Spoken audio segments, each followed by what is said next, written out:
True Warrior Football. True Warrior Football. True Warrior Football.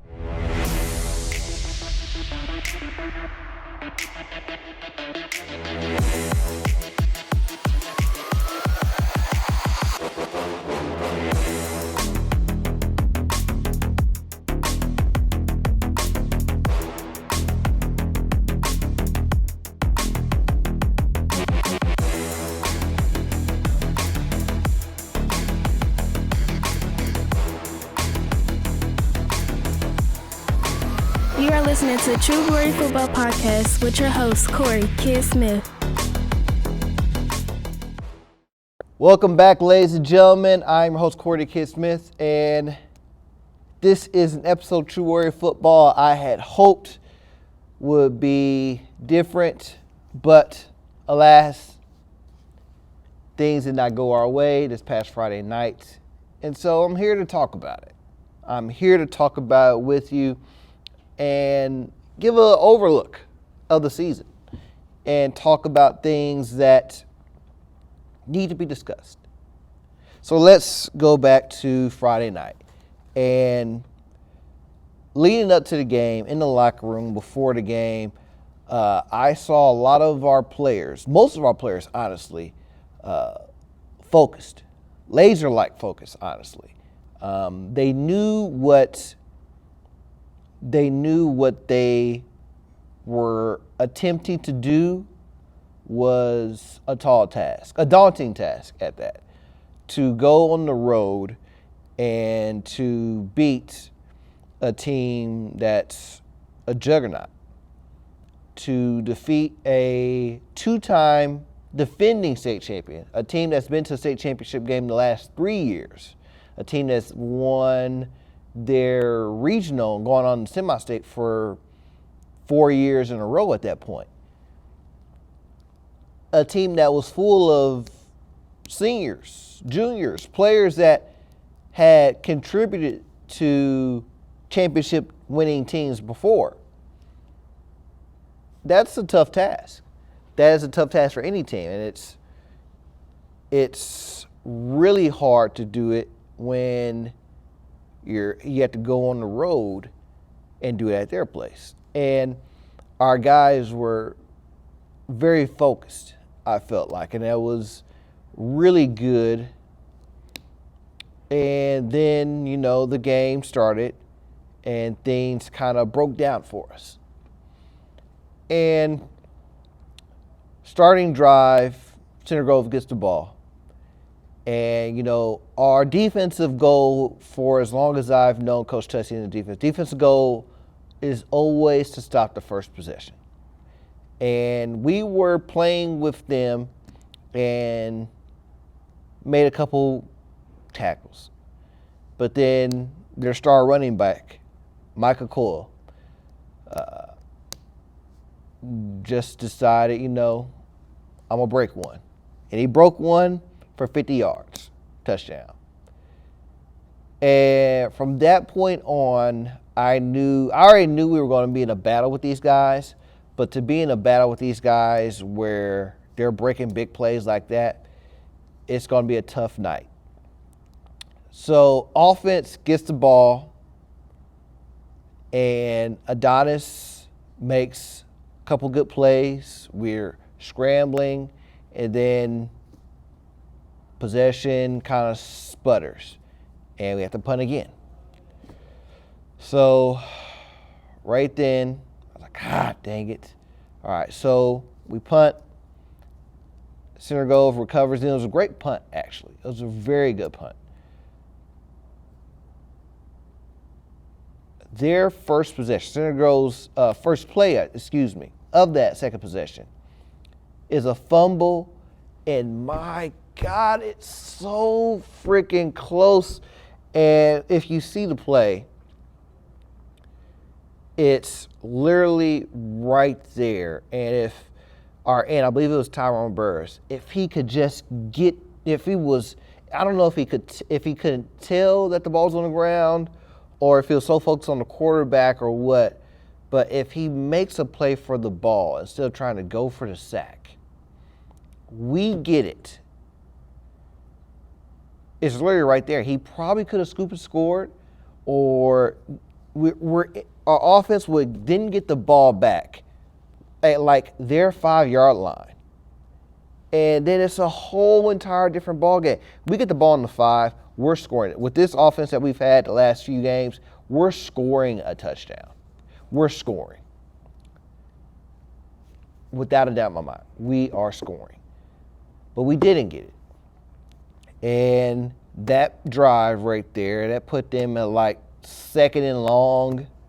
Then they made it first down, ended up getting a passing touchdown for like, I think 20 yards or something like that. So it's 14-0. Excuse me. I misspoke. Our first possession was not a punt. It was a missed field goal. Our second possession was a punt. That's where I messed up. First, we had I think it was about a 50-yarder. Just about a 50-yarder. And it was so close. So we had opportunity to go from, if we hit the field goal, 7-3, we get the ball on the fumble. If they, whatever, that possession right there, it could have been 7-3, it could have been tie game 7-7 if the circumstances were still the same, but missed opportunities right there in our first 2 or 3 possessions of the game. And it's plays like that that put us behind the 8 ball. And, really from that point on, we're just trying to keep things going. So we're down 14-0, middle of the second quarter, and defense finally gets 3 stops actually in a row. And somehow, I'm not exactly sure who calls the fumble, but Amarion Sanders makes a tremendous play. Picks it up, scoop and scores, outruns some Center Grove guys. We're in end zone, and we're going wild. We're going crazy. Let's go. The blood belt's out. We're here. We're making plays that we should make. 4 straight stops. Let's go. Center Grove gets the ball again. First play. Let's try number 2 for Warren. Well, usually that's a bad thing, and our guy, Josiah Edmond, had probably the best interception of the season from any player on our team. Just an Odell-style these one-handed catches, you want to see a guy put 2 hands on the ball, but when you're a superstar athlete and you could do some freakishly amazing things, then you have to, accept it and just amaze yourself at what you see. So he reaches back, one-handed, catches it, and now momentum completely changed. We're going. We're in great position to tie this game up. Offense starts to drive some more, and then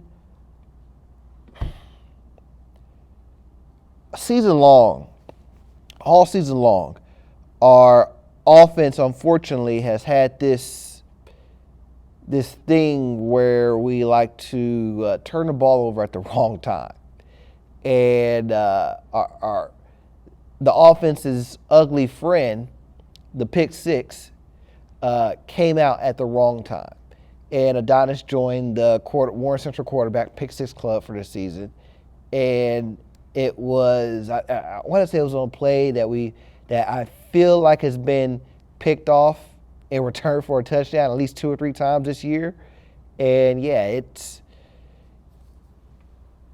I can see it. He's trying to hit Joe, I believe, on a crossing route. It's guy from Center Grove makes a great read on it, makes a great play on it, takes it 55 yards to the house. So we go from trying to tie the game up at 14-all to giving them 7 points, and now we're down 21-7 with about 2-3 minutes left in the second quarter. That wasn't ideal. That was not ideal. But what I liked from our offense, what we got back from that was we drove right back down the field and came away with 6.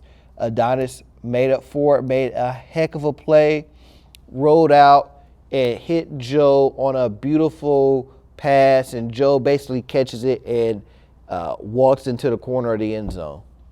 6. And we're like, all right, let's go. Great way to end the half.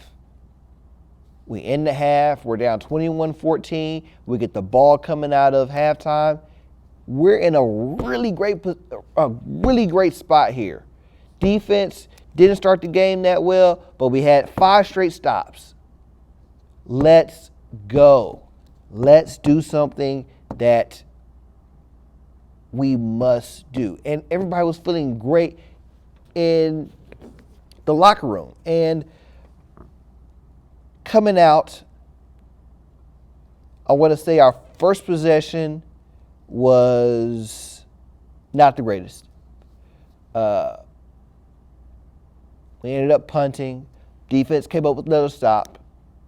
Which was needed. Then offense got in field goal range again, and Elijah Slybeck hit a field goal. So now we cut the lead to 21-17, third quarter. And this point of the game is where we just couldn't, things just fell apart for us. And Center Grove gets the ball back. They end up driving.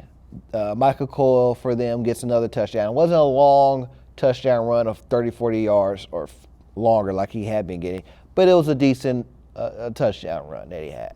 So he gets that. Now it's 28-17. And we drive down, and Ronald Baskerville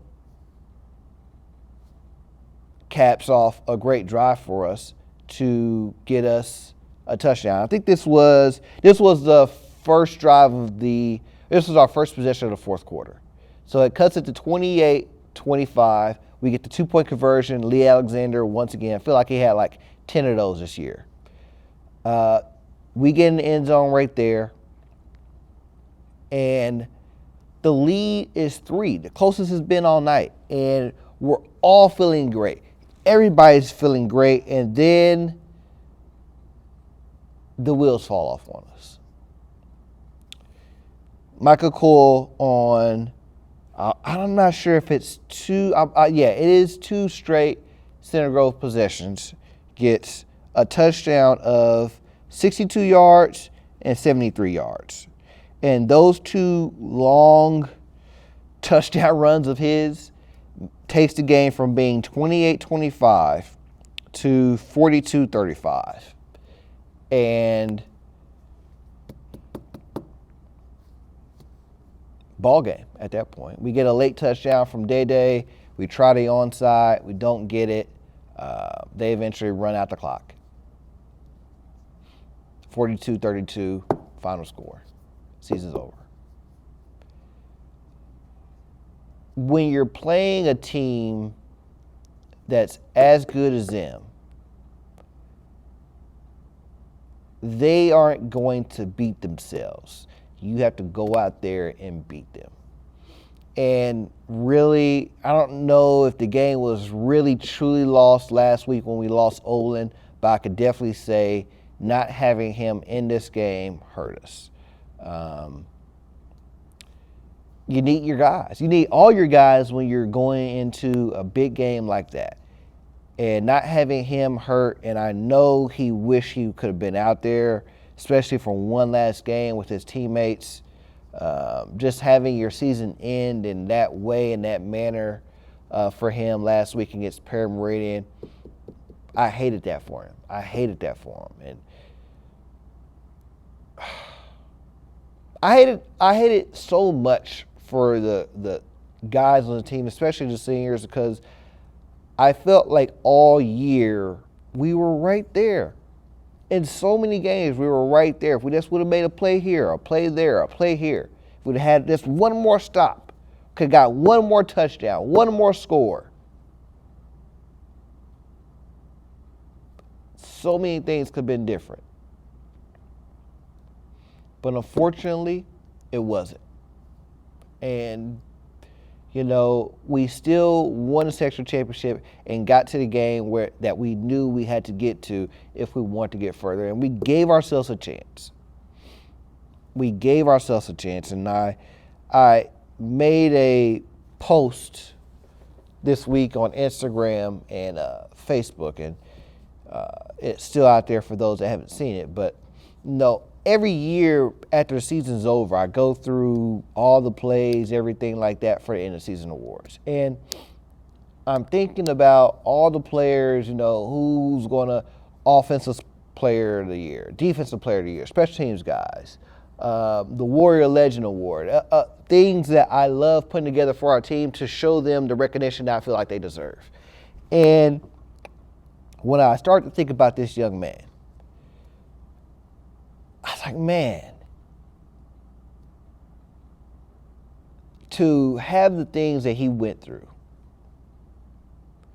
what Adonis Adams had to deal with this season is unlike anything I've seen from any player in our program before. Eric Williams, when he came to the program as a sophomore in 2006, had to sit out this whole year.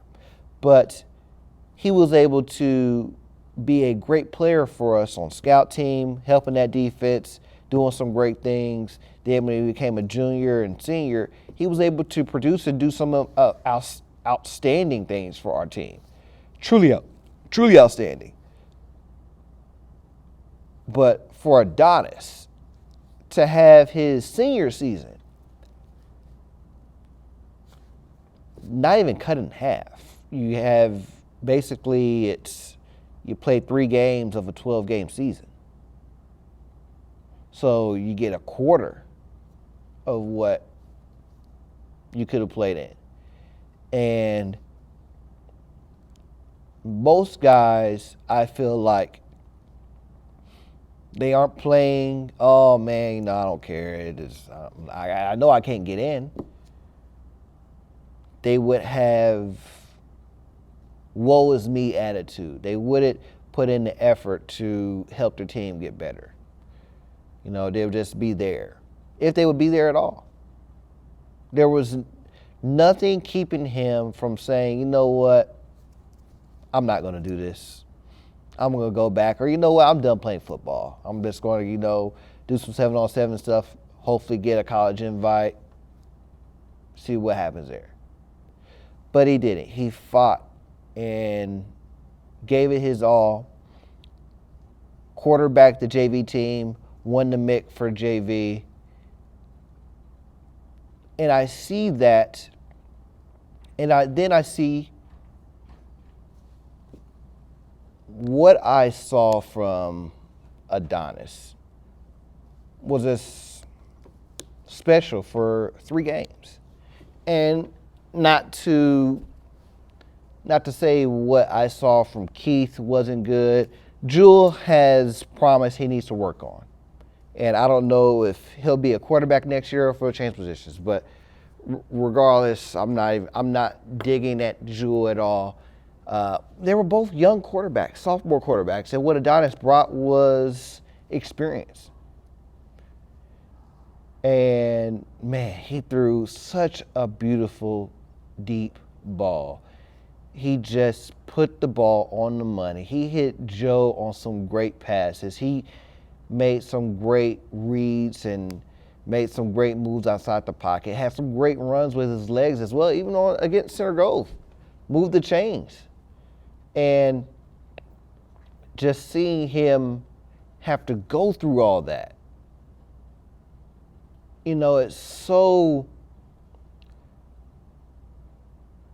inspiring, honorable, really, to see a guy go through everything that he went through and still persevere and give it his all.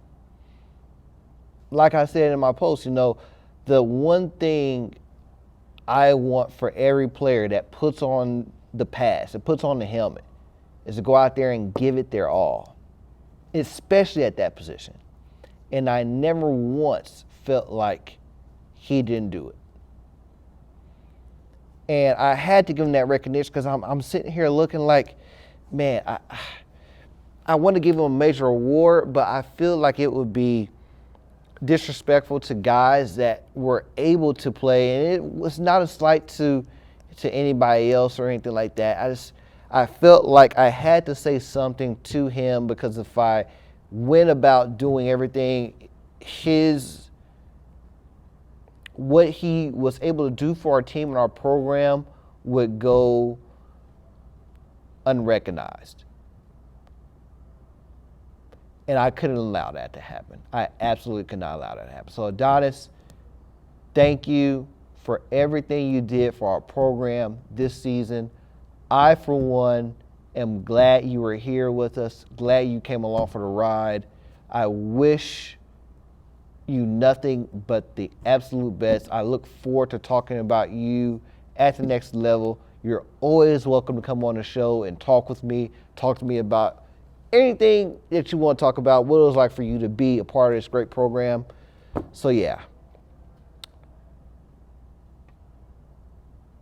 This one right here, this whole season, really, it just coming up short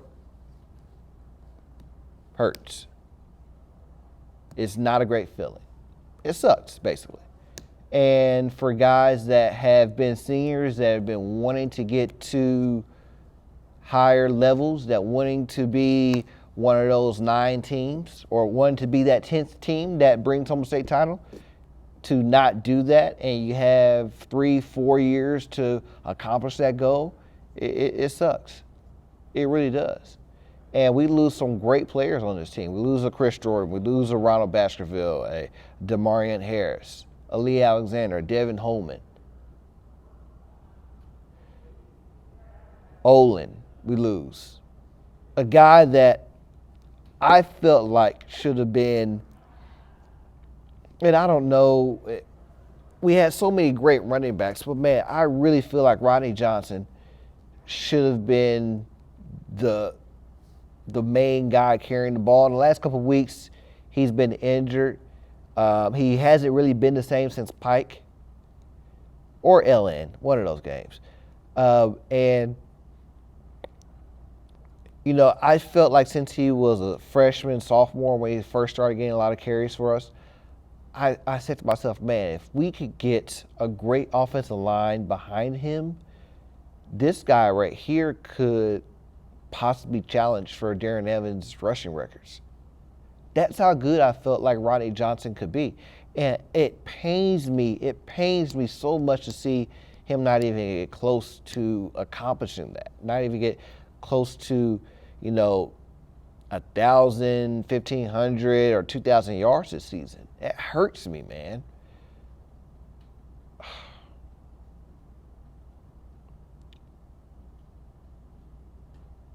We had a lot of guys step up this year that were seniors that either they came into the program like Adonis, like Aiden Davis, or guys that had been wanting to step up, like Amarion Sanders, Aaron Thomas, made some big plays for us. DJ Ward, another guy that played above and beyond his limitations. Great guy. All of them great guys, man. And all of them came in wanting to accomplish so much. Many of these guys I had on as freshmen, and if you go back and listen to their episode, they'll tell you, like, they were going to win state. No doubt in their mind, they were going to win state.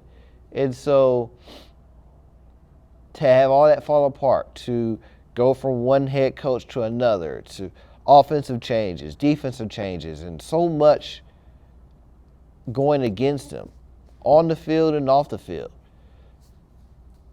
It just is so it's so tough to see our players go through that and to have them not reach their goals. But then again, that's life. That's football especially. Oftentimes, the best team doesn't win, unfortunately. Oftentimes, it's a play here or there, a few plays. One team makes too many mistakes. One team capitalizes on those mistakes. You think about some of the best teams we've ever had. Some teams went perfect. Some teams didn't. Some teams almost didn't get it. 2018, almost lost in the semi-state game against Center Grove. Had a great goal line stop. 2003, we don't beat Ben Davis in the regional. We don't have a four-peat. Same with 2004. 2009, we don't win that first game against Franklin Central. There's no state championship game. Our program doesn't have one of the greatest victories in program history in the state championship game in that year. 2010, 2011, we lost key games. Lost opening round game against LC. Lost at Carmel in the sectional championship. Those two teams right there should have won easily would have won state championships. Easily. Those teams didn't get it done. And so, life, football is strange like that. It teaches you lessons. That, you know what? You're going to work hard. You're going to do everything in your power to be ready. And a lot of times, that still may not be enough. How are you going to handle that? And now these seniors have to prepare themselves for the next level. And like I said, man, it's so many great players on this team. They were all fighting for people that weren't here anymore. But like the guys that, everybody still fights for the memory of Dejon Anderson. It's been 5 years since his untimely passing. And guys in college, Michael, Juju, still play to honor him. Guys at the next level, David Bill, of course, plays every game, honoring a former teammate, a former brother. Therese Reed does the same thing.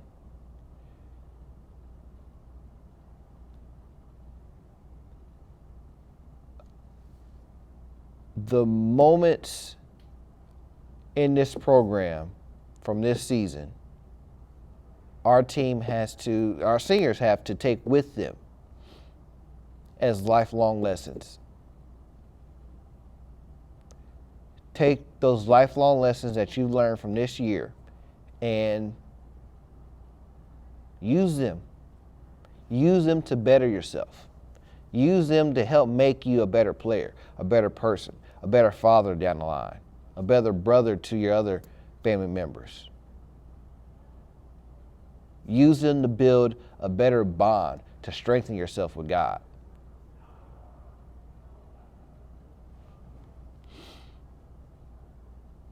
So yeah, we end the season 6-6, and a tough one. We won a sectional, that was expected, but like I said, this is a program that winning big games against big teams is what matters. So we had to take what worked this year and figure it out for next year. Take what didn't work and figure it out and work on it for next year. We still have talent. We still got guys that are hungry, that are wanting to bring that title back. We just got to start all over again. We have to get back to playing Warren Central football. And I do feel like now Coach K is getting guys back there, and I had hoped his second year would be it. Last let's see, Coach Tutsy, Coach Hart, and Coach West. 3 coaches that all won a state championship in their first 2 seasons. I was hoping Coach Kirshner would continue that. So let's hope next year is the year. But all the seniors out there, you're watching this, I appreciate you guys so much. I appreciate you guys for going out there and giving your all each and every game. I look forward to staying connected with you guys through this show, through you guys' accolades at the next level. Continue to go out there and be great. And so with that, ladies and gentlemen, let's take it to my favorite segment, the Warriors at the next level.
All right, man. And last week, I ended the show with our girl, JC Merchant. So I'm going to start the show with her once again. JC's Milwaukee Panthers, University of Wisconsin-Milwaukee Panthers, I said how they won the Horizon League last year. They won the regular season, then they won the conference tournament. On Friday last week, they faced off against Michigan State, and Michigan State was one of the best teams in the Big Ten. So tough task. But JC and her Panthers, they said, we're champions too, and they gave them a heck of a battle. They were down 2-1 going into the last few minutes of the game. They ended up tying the game up 2-2, forcing overtime, and giving Michigan State a game that they did not expect to be in. And it was a close one, but they ended up losing 3-2. But it was a game where, they showed that they have a lot of talent.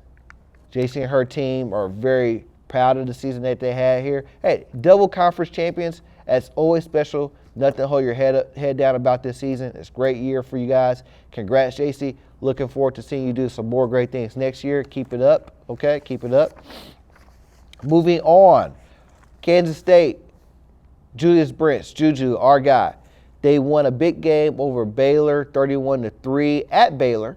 They moved to 7-3 on the season, and they faced off at West Virginia this week. But before that, Juju had 3 tackles in their win at Baylor. He also just got a Reese's Senior Bowl invite. That's huge for him. That's a senior end of the year all-star bowl game for college football seniors.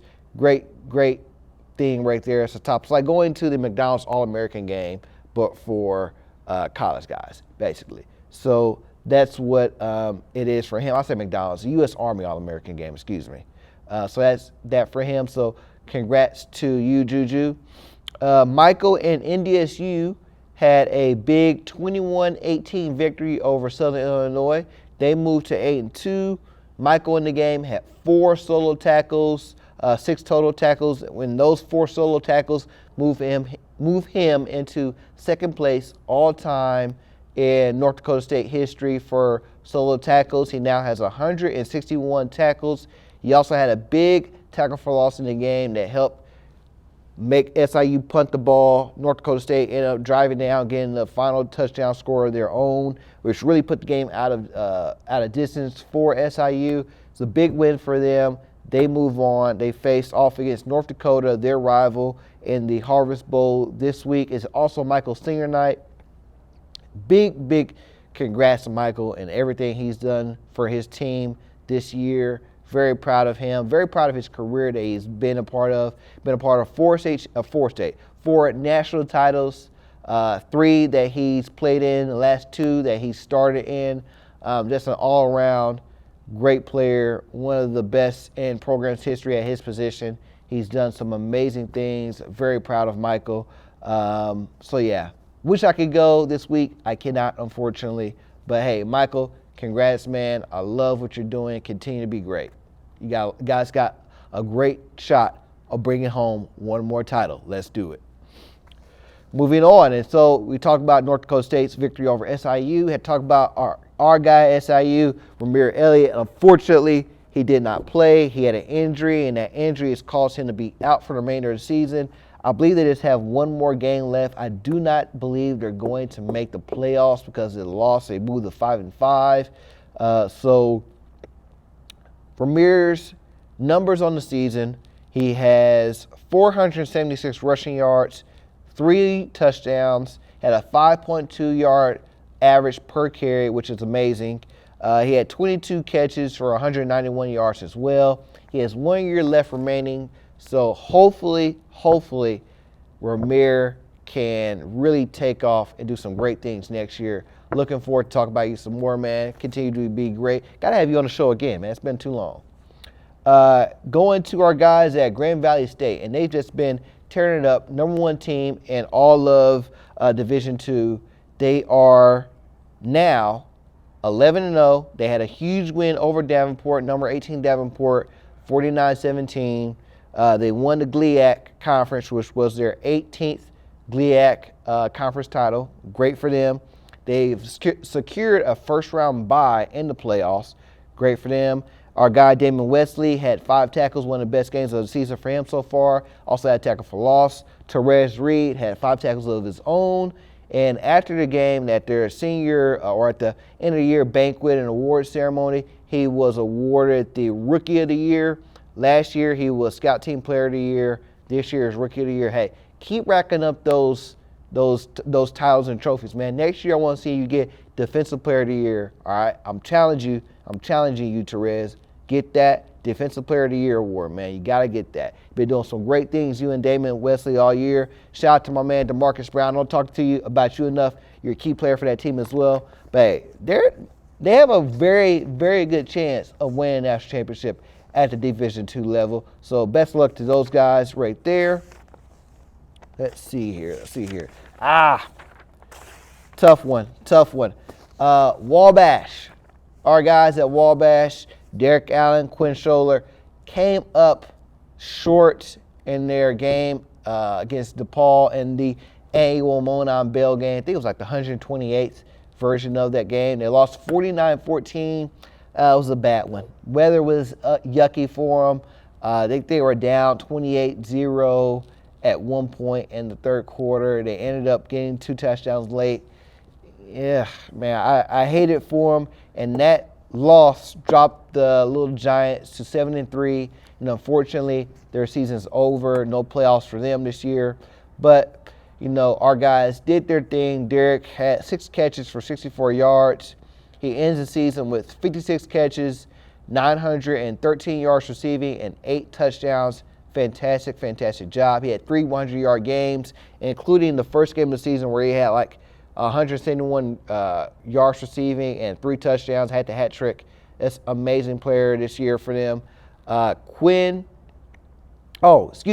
Also, Derek and Quinn, first team all-conference, first team NC North Coast Athletic Conference. Just a huge accomplishment for both of these guys. Derek's first time being all-conference. He was first team all-conference. Quinn Scholler is also first team all-conference. He started all 10 games at left tackle, and to do that as a freshman, as a true freshman, is incredible. Quinn helped lead the best offense in all of Division III right here. Number 1 scoring offense in their conference, 14th best nationally at 42.5 points per game. Produced the top passing offense in all of Division III, averaging 364 yards a game. Incredible. They did a lot of great things, and I really, really hate to see them come up short. But, hey, these guys are going to be back next year. They got the best quarterback in the conference coming back again next year. It's going to be a very, very good Wabash team for them next year. So best of luck to those guys right there. And I do believe that is all for us. All mixed selections were announced. So I have to say shout out to our guys Olin, Elijah Slybeck, Josiah Edmond, Joe Walker, Lee Alexander, Devin Holman. Honorable mention went to Amarion Sanders and as well as DJ Ward. These guys right here were fantastic players for us and our team all season. Hey, great job, guys. Although I think all these guys right here, except for Josiah, Josiah's the only one that's a junior. So all you guys right here did a lot of great things for us. Very happy for you guys. Very proud of everything. Just seeing Elijah had an offer from Miami of Ohio. Great, big time. Happy for him. He's been one of the best kickers in program history.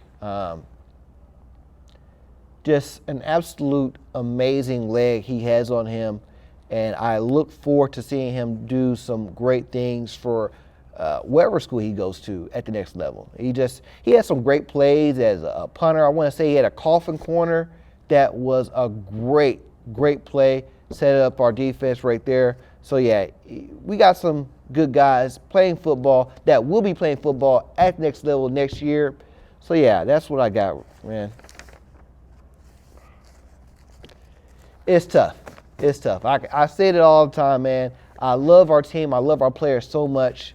I love doing this show to talk about them and everything. I just hate that there's no more games for me to talk about. So I look forward to bringing you guys more content, have some more player interviews now the season's over, have some more legends come on the show, have them tell their stories like that. But you guys just listen and watch another great episode of True Warrior Football. I'm your host, Corey the Kid Smith. Make sure you like and share this with all the Warrior legends out there. And as always, Warrior Band, take us away.